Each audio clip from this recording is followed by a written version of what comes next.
learn the lessons that we haven't obviously been willing to learn yet.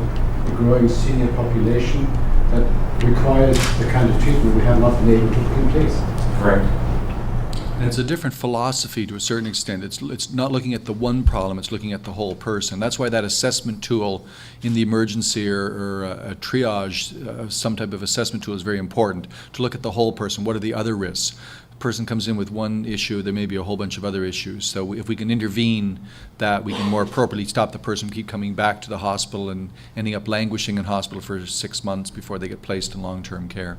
That's the goal. This has been talked about for many, many years. I mean, what gives you hope or confidence that it's going to change? Well, you have to start somewhere. There's a couple of things that give me hope. Number one, there's more people talking about it.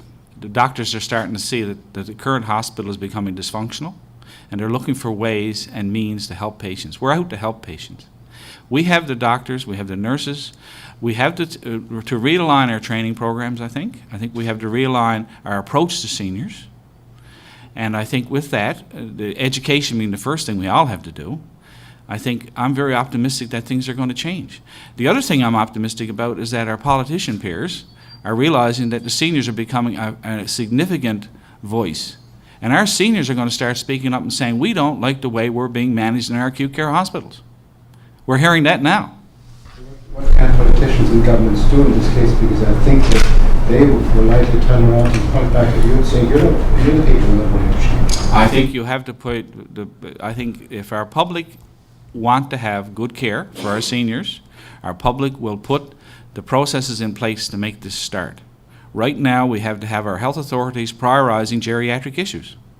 And the way that happens is it comes down right from the top. In Australia, what happened to bring about the change was there was a child who had meningitis who entered an emergency department, and that child died. And the reason that was given, one of the contributing factors that was given as to why the child died, was that because there were too many old people blocking the emergency physician's time. Okay? The people in Australia were wise enough to get the experts together in geriatrics to try to solve the problem. And what they realized was that it wasn't the fact that there were too many geriatric people in the emergency department. The real problem was flow through the system. How do we have the proper outlets to look after people with their needs? The system now looks after parts. We have to start looking after the whole.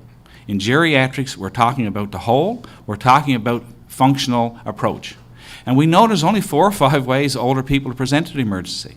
They present with a fall.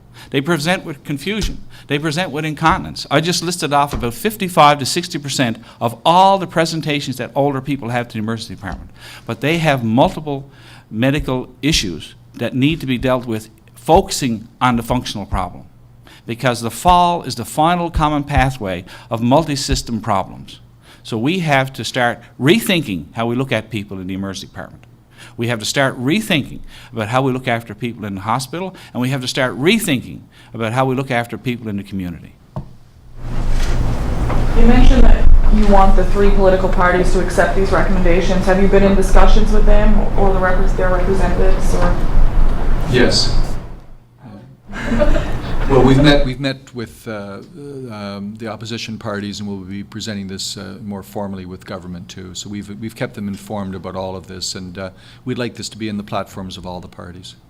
Do you get the sense that they are showing interest, or is it just that, oh my God, no, I think as Roger said, there's a lot of momentum now. The seniors themselves, the pensioners associations and the retired teachers associations and all of the various groups are becoming much more involved in wanting to have good service. They can see what's happening to their loved ones, to their parents. So I think, there's a lot of impetus from the general public. We know this is coming. The health care system is starting to talk about it a lot more.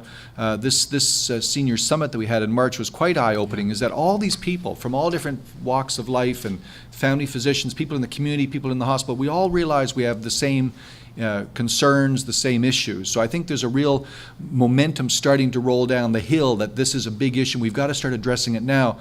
One of the things I said at the summit was that if we don't intervene now, in 10 years' time, it's going to be too late. The hospitals will be absolutely jam-packed. You won't be able to get in the emergency department door, let alone into the hospital, unless we intervene now. What Roger's talking about, this system, is just a reorganization of what's already there. It's a change in philosophy, but the beds are there, the expertise is there, the people are there.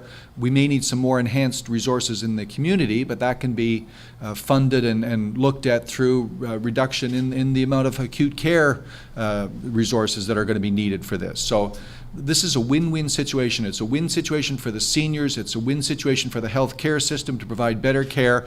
It's also a good system for younger people who can't get in the hospital now to get their elective surgery because everybody in orthopedics is waiting for a nursing home bed. So a lot of elective surgeries are being put on hold because the seniors are in the hospital, and we have to find a better way of moving them out of the hospital in a more appropriate bed. So I think this is a win situation for everybody.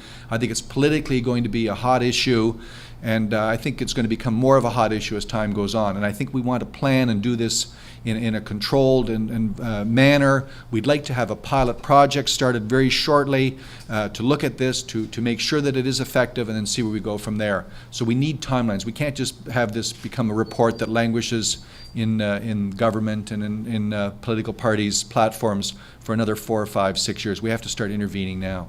And we think the will is there. Has there been any feedback from the healthcare boards, I know you've had people involved in the summit from all the healthcare boards, but from the actual management, administration level? Nothing formally, I don't think, unless Rogers had I've had formal discussions with Eastern We've Health. had lots of discussions. So the next point, I think, after Yeah. this is to, and maybe we'll wait till after the election, will be to, be a little more directive in our discussions with the regional health authorities, especially Eastern Health, to try and say, where do we go from here? Let's get going. Exactly. We talked about this geriatric interest consortium. There's no reason why they can't get that pulled together to give some advice to the Department of Health about where to go. There's going to have to be some direction from government. Obviously, the regional health authorities, especially Eastern Health in our case, will have to take a lead role in this. And we think they're aware of this model. Rogers presented this. I think they're aware of all this. It's a matter of just keeping the ball rolling now, and we're going to be doing that in the fall. Have they given you any feedback, any positive feedback on it? It's been positive. The problem seems to be one of prioritization. They have so many things, and you know what they've gone through in Eastern Health in recent months and years. There's so many things that to get the agenda is very difficult. But I think if the political will is there, I know that, like Pat was saying, on multiple levels, things are bubbling up now.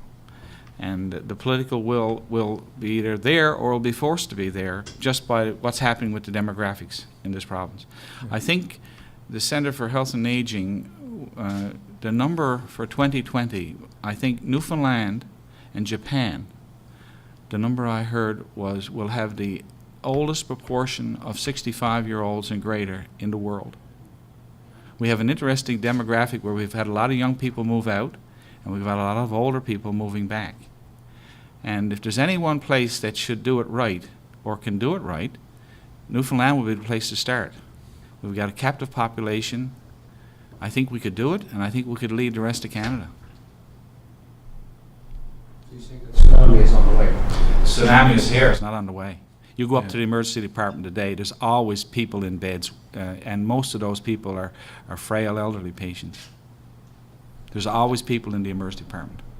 And this is a phenomenon across Canada. And it's going to get much, much worse.